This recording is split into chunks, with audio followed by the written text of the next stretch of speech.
జగిత్యాల రాయకల్ పట్టణాభివృద్ధి మౌలిక సదుపాయాల కల్పనే తన లక్ష్యమని జగిత్యాల ఎమ్మెల్యే డాక్టర్ సంజయ్ కుమార్ అన్నారు. పార్టీ కార్యాలయంలో ఆయన మాట్లాడారు. 2021లో జగిత్యాల పట్టణంలో 12 జోన్లను 121 సర్వే నెంబర్లను మార్చినానని, యావర్ రోడ్డు పక్కన సముదాయాలను రెసిడెన్షియల్ కమ్యూనికేషన్ జోన్ నుండి కమర్షియల్ జోన్ గా మార్చడం జరిగిందని గుర్తు చేశారు. యావర్ రోడ్డును 100 ఫీట్ల రోడ్డుగా మార్చడం జరిగిందని అన్నారు. జగిత్యాల పట్టణంలో జోన్ల మార్పుతో చట్టబద్ధ అనుమతులు వస్తున్నాయని, కొరుట్ల మెట్పల్లి 1997-98లో 100 ఫీట్ల రోడ్డుగా మార్చారని, జగిత్యాల ప్రజల చిరకాల కోరిక యావర్ రోడ్డు విస్తరణ అని ఆయన అన్నారు. కొరుట్ల మెట్పల్లిలో 100 ఫీట్లు చేసిన 27 ఏళ్ల తర్వాత 2024లో సీనియర్ నాయకులు కలెక్టర్ కు ఉత్తరం రాశారని, రాష్ట్రం నుండి 100 కోట్ల అంచనా వచ్చిందని చెప్పారు. గతంలో మంత్రిగా ఉండి ఎందుకు చేయలేదని ఆయన ప్రశ్నించారు. ముఖ్యమంత్రి రేవంత్ రెడ్డి దృష్టికి యావర్ రోడ్డు విస్తరణ తీసుకెళ్లడం జరిగిందని, TDR transfer of development rights లో భూమి కోల్పోతున్న యజమానులకు టీడీఆర్ ద్వారా నష్టపరిహారం చెల్లిస్తారని ఆయన పేర్కొన్నారు. అధికార పార్టీ అండతో అభివృద్ధి సాధ్యమవుతుందని ఆయన అన్నారు. గుమ్లాపూర్ సభలో ముఖ్యమంత్రి యావర్ రోడ్డు విస్తరణ, ఇంటిగ్రేట్ స్కూలు, కేంద్రీయ విద్యాలయం, మినీ స్టేడియం కు వాలంటరీ స్థలం ఇస్తామని హామీ ఇచ్చారని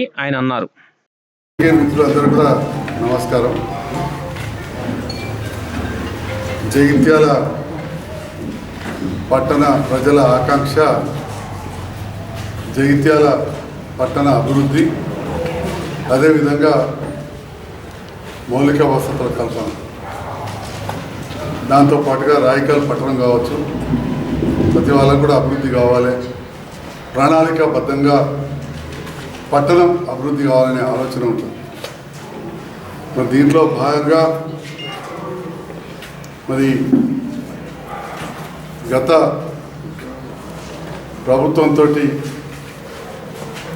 ఉన్న సందర్భంలో, ఎమ్మెల్యే ఉన్న సందర్భంలో 2021లో జగిత్యాల పట్టణంలో చాలా ప్రాంతాలలో విజయపూర్ కావచ్చు, శంకరపల్లి కావచ్చు, కొండాల గార్డెన్ కావచ్చు, బట్టివాడ కావచ్చు, వీకేబీ కావచ్చు, అన్నిటికంటే ముఖ్యంగా వీకేబీ ఫంక్షన్ హాల్ ముందు, అన్నిటికంటే ముఖ్యంగా యావర్ రోడ్ విషయంలో నేను మొన్న ప్రెస్ మీట్లో చెప్పినట్టు అది 80 ఫీట్లు కమర్షియల్, అంటే దుకాణాలు ఉన్న కాడ ఇండ్లని, పార్కు, ట్రాన్స్పోర్ట్ జోన్ కాడ, కమ్యూనికేషన్ జోన్ కాడ షాపులు, ఈ రకంగా ఉన్న విషయాన్ని మీ దృష్టికి తీసుకొచ్చిన మీ మీడియా ద్వారా చెప్పినాం. అవన్నీ కూడా 2021లోనే ఇటు వీకేబీ ఫంక్షన్ హాల్ ముందు కట్టమిషన్ చొక్కరావు ఇల్లు అంటారు, ఇంకా చాలా ఉన్నాయి. ఇంతకుముందు కవితమ్మ గారి ఇల్లు కూడా ఉండేది, కొండాల గార్డెన్ ముందు కావచ్చు, బట్టివాడ దగ్గర కావచ్చు, మళ్ళీ విజయపూర్ కాలనీ, శంకరపల్లె, అవన్నీ కూడా పర్మిషన్లు రాకపోతుండే.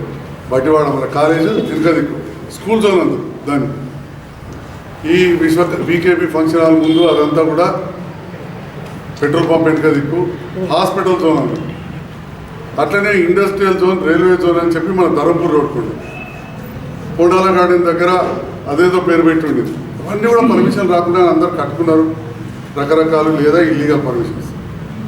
మరి చాలా మటుకు కూడా 2021లో జీవో తీసుకొస్తూ జగిత్యాల ప్రజలు కాదు, జిల్లా ప్రజలకు యావర్ రోడ్ పెద్ద కావాలని చెప్పి ఎప్పటి నుండో ఉంది.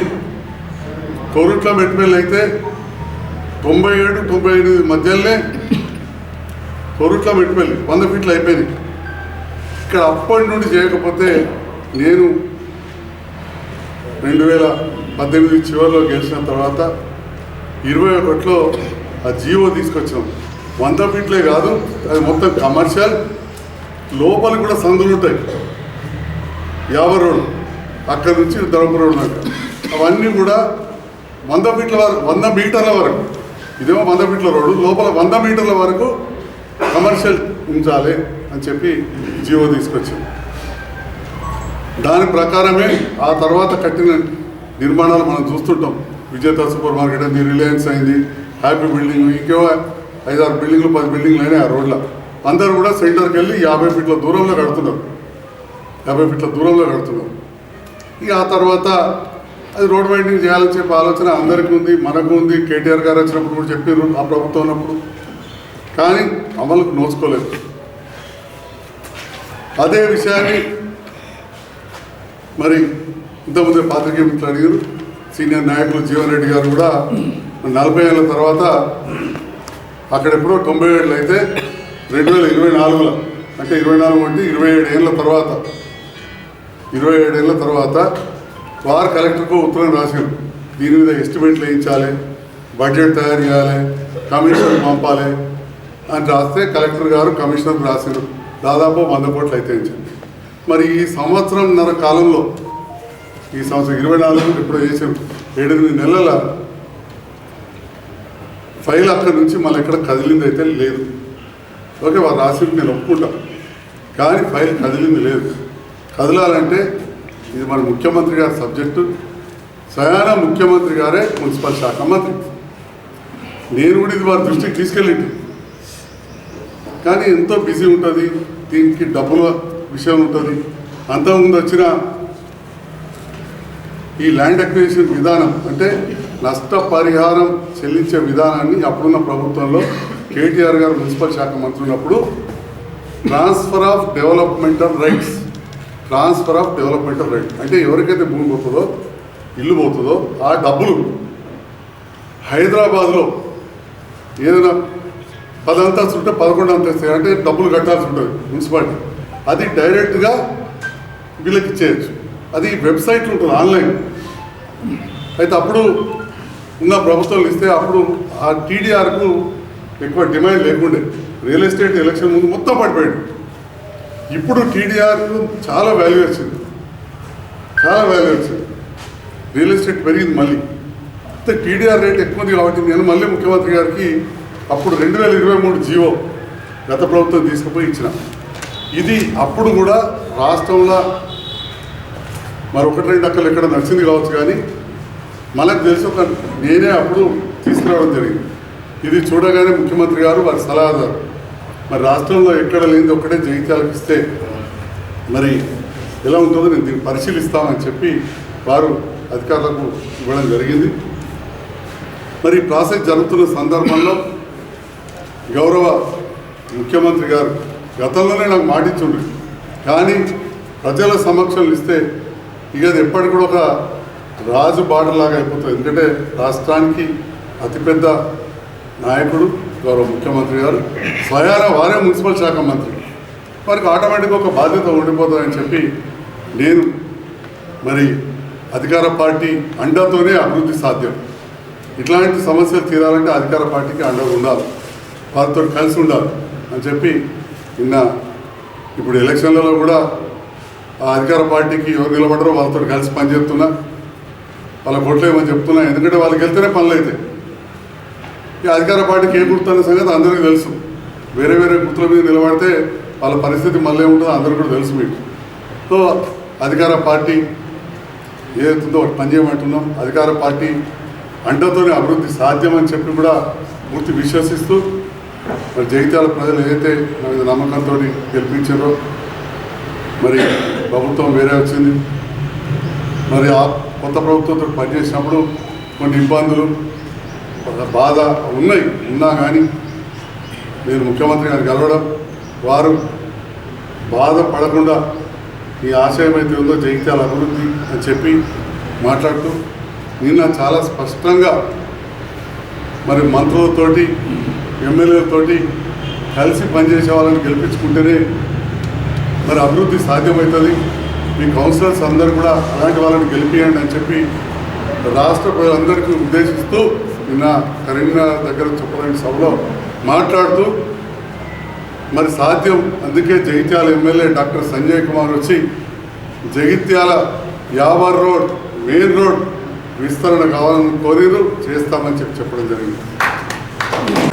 అదేవిధంగా మరి 200 కోట్లతోటి ఇంటిగ్రేటెడ్ స్కూల్ మంజూరైంది. అందరికి వచ్చింది మనకు వచ్చింది అనుకోవచ్చు, అది తప్పు.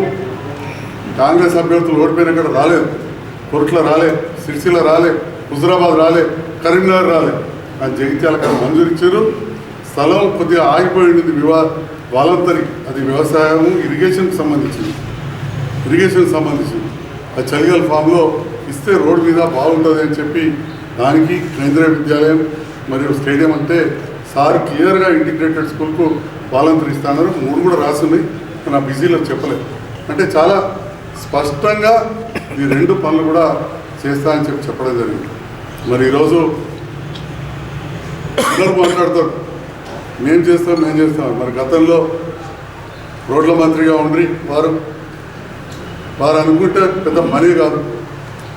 తొరుట్ల మెట్పల్లిలో అక్కడ విద్యాసాగర్ గారు రత్నాకర్ ఎమ్మెల్యే ఉన్నప్పుడు ఇక్కడ కూడా జీవన్ రెడ్డి గారే ఎమ్మెల్యే. రమణ గారు నాకు తెలిసి పార్లమెంట్ మెంబర్ అప్పుడు నాకున్న సమాచారం లేదు. అప్పుడు పార్లమెంట్ మెంబర్. ఆ టైంలో ఇవి జరిగింది. మరి అప్పటి నుండి పెండింగ్ ఉంది. కొంత నేను ప్రయత్నం చేసిన. ఫస్ట్ ఏమో అప్పుడు నేను గెలవలేదు, జీవన్ రెడ్డి గారే శాసనసభ్యులు. ఆ తర్వాత ఓకే అప్పుడు నేను చెప్పి చాలా పనులు కవితమ్మ చేసింది. కానీ ఇంతైనా స్థానికంగా ఉండి ఫాలో అప్ చేయడం వేరు, వెనకాలడం వేరు. ఉదాహరణకు ఇందిరా మిల్లని మొదలుపెట్టారు జీవన్ రెడ్డి గారు, అప్పుడు రాజశేఖర రెడ్డి గారి కాలంలో. తర్వాత మీరు ఓడిపోయారు 2009లో.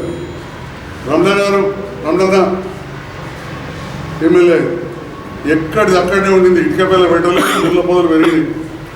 మరి అప్పుడు పట్టించుకోలేదు. ప్రభుత్వం ఉన్నా పట్టించుకోలేదు.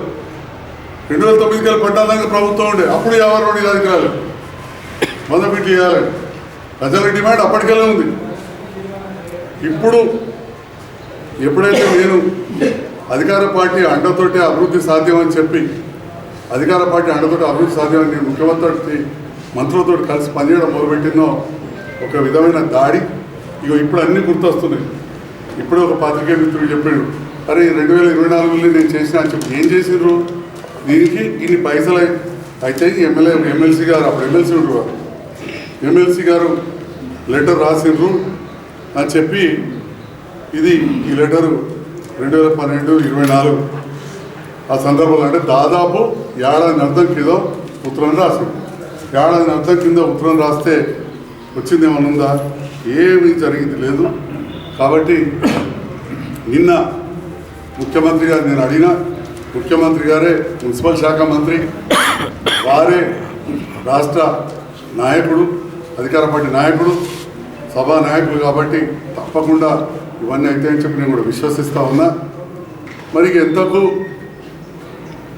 సంజయ్ కుమార్ ఏదో పార్టీ మారిండు, ఇంకేదేదో రకరకాలుగా చెప్తున్నారు. నేను మొదటి నుంచి చెప్తున్నాను, నేను ప్రభుత్వంతో కలిసి పనిచేస్తున్నాను. ఇప్పుడు కూడా ప్రభుత్వంతో కలిసి పనిచేసే వాళ్ళని ఎన్నుకోమంటున్నాను. అంటే ఇలా సీనియర్లు, ఇంత అనుభవం ఉన్న వాళ్ళు ఇట్లా తప్పుదో పట్టిస్తూ మాట్లాడడం అనేది కొంత బాధగా ఉంది. ఏదున్నా కానీ జగిత్యాల ప్రాంతంలో బ్రహ్మాండంగా అభివృద్ధి చేద్దాం. అందుకోసం అని చెప్పి మీ ద్వారా విజ్ఞప్తి చేస్తూ ఉన్నా. అధికార పార్టీ అండతోనే అభివృద్ధి సాధ్యం. మరి అధికార పార్టీతో కలిసి నేను పనిచేస్తున్న విషయం నిన్న ముఖ్యమంత్రి గారి దగ్గరికి వెళ్ళి నేను విజ్ఞాపన పత్రం ఇచ్చింది అందరూ మీడియాలో, సోషల్ మీడియాలో చూడడం జరిగింది. ముఖ్యమంత్రి గారు వెంటనే స్పందించి 50 రోడ్ మెయిన్ రోడ్ విస్తరణ చేస్తామని చెప్పారు. వారికి మీ మీడియా ద్వారా జగిత్యాల పట్టణ, నియోజకవర్గ, జిల్లా చుట్టుపక్కల ప్రాంతాల ప్రజల తరఫున హృదయపూర్వక ధన్యవాదాలు తెలియజేస్తున్నాను.